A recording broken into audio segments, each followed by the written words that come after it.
Population interactions. The populations, they interact with each other because, as we know, no individual can survive isolated and single.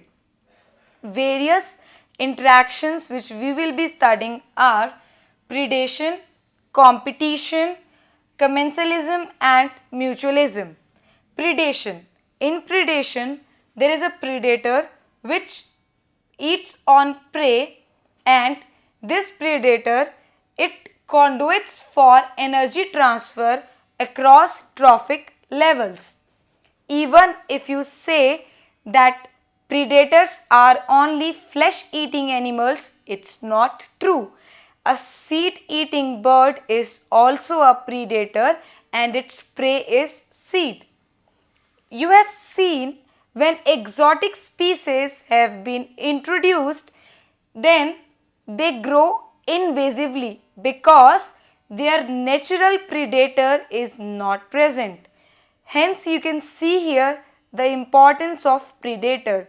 It keeps a check so that prey does not increase invariably and hence helps in maintaining ecological balance, as well as it maintains species diversity by decreasing the competition.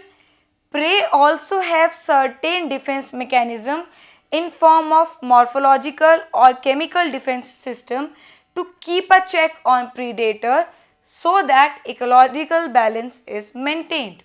Next kind of interaction is competition. It was earlier believed by Darwinian time that competition is between two closely related species for a common resource, but two unrelated species may compete for same resource for survival, as well as not only the resource, there could be some other interfering property of one species interfering with reproductive as well as survival capacity of other species. So, competition can be defined as fitness of one species is lower in presence of other species in terms of survival and reproduction. Parasitism. Parasitism means free lodging and free meal. Host specific parasitism is the mechanism in which when host develops various mechanisms or various methods to get away from the parasite, parasite also equally as host is evolving and developing mutually or in parallel, parasite is also evolving and developing methods to be clinged on host. Parasite usually need one or two intermediates or vector to reach to host. Example could be liver fluke in case of human beings.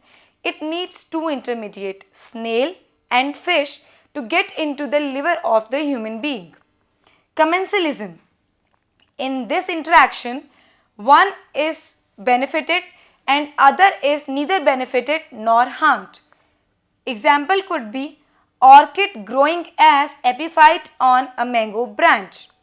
Next is mutualism, in which both are benefited.